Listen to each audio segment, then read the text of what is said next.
Bonjour tout les camarades.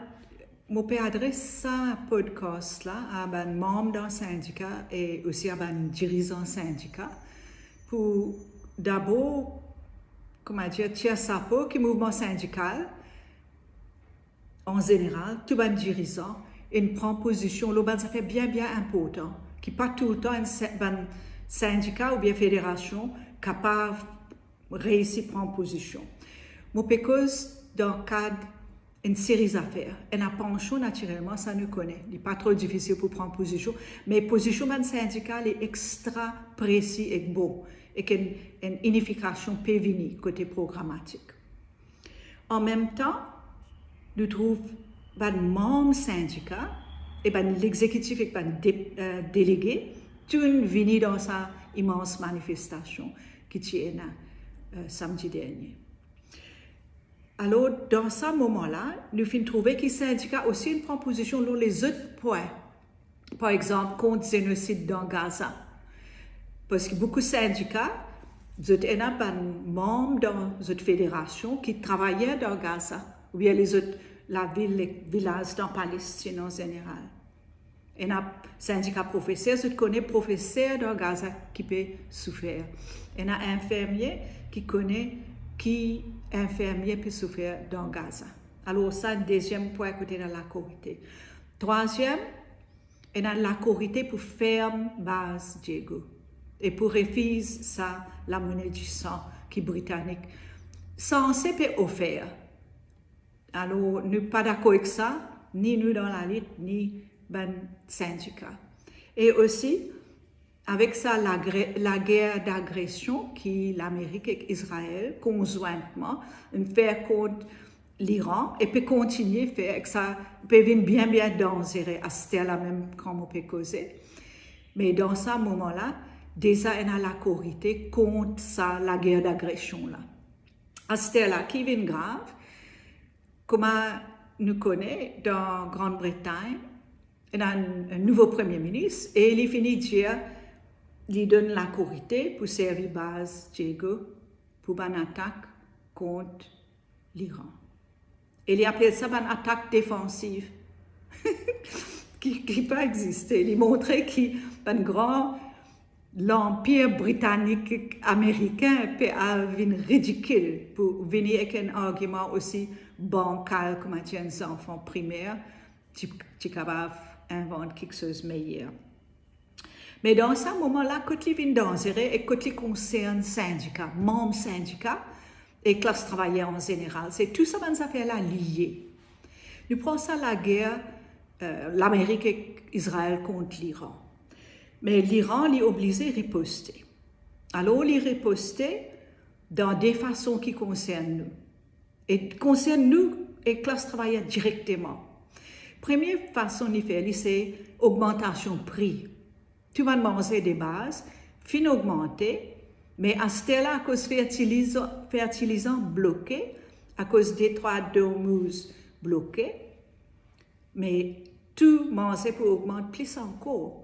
Surtout tout les affaires agricoles, manger les animaux et manger les humains, dépendent beaucoup de l'eau, fertilisants chimiques qui est un produit qui sortit dans l'industrie pétrolière. Alors, ça affecte nous directement. Alors, il nous devoir pour agir, pour faire nos gouvernements agir contre ça, la guerre d'agression. Jusqu'à là, le Premier ministre Ramgoolam pas fait appeler la guerre d'agression, ni il pas fait appeler génocide et génocide dans Gaza. Alors, tous les deux, ça prise position. Nous devons faire prendre cette même position-là, parce que tout cela est lié dans le Moyen-Orient.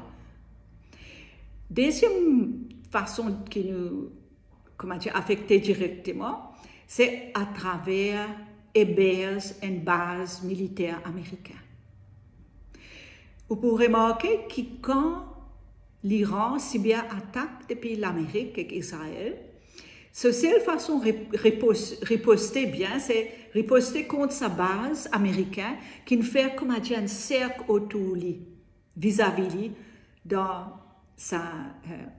la mer qui est entre l'Iran et les pays arabes. Alors, ce que l'Iran fait, c'est qu'il fait carrément attaque une base militaire dans tous ces pays-là. Depuis ce Koweït, Bahreïn, Qatar, Oman, il y en a encore un. Mais en tous les cas, tous ces pays, un par un, ils ont fait subir un bombardement, un après l'autre. Donc, commencement, un bombardement, tous 10 bases. Ça qui me peut mettre l'emphase parce que nous, dans la République Maurice, nous avons le même problème.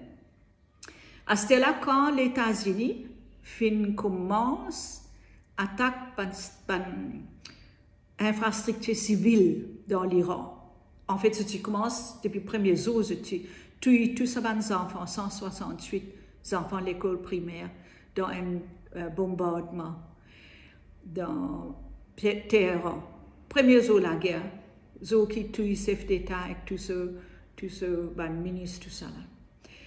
Alors, nous avons un grave problème parce que quand ça arrivait, aide-nous pour comprendre qui peut arriver. Nous. Quand l'Amérique peut attaquer l'infrastructure, et il peut menacer pour attaquer les affaires côté production de l'énergie aussi, dans l'Iran. Et il finit commencer, mais il n'a pas encore fait beaucoup. Et que l'Iran a averti, si ça continue, il peut obliger à répondre pareil. Ou telle infrastructure pour lui, et l'Indien peut tous un petit peu plus qu'idée infrastructure pour un pays là qui est impliqué dans une attaque. Alors nous avons une situation qui est une affaire qui est importante. En plus de réaliser que la guerre vient de haut contrôle, nous aussi réaliser que dans la République Maurice, nous avons la même position que tous ces pays Golfe, tous ces pays arabes qui hébergent base militaire. Parce que quand bien guetté, c'est une quoi cette base militaire là peut protéger. Mais en fait, base américaine vient comme un léma qui attire danger, tous ces pays arabes là. Alors nous trouvons que manière quand nous pays, peut héberger une base USA et qui Premier ministre Grande-Bretagne qui ne fait qu'au pouvoir, il peut dire gagne droit servir sa base là pour attaquer l'Iran. Mais quand ça arrivait, quand la guerre escaladait, mais là nous venons une cible. Et qui fait nous venons une cible? Nous pouvons discuter ça dans la lutte beaucoup. Comment dire, dans la loi internationale, quand on peut définir un crime de guerre. Et là, dans la guerre qu'on analyse, c'est ce qu'on appelle un belligérant.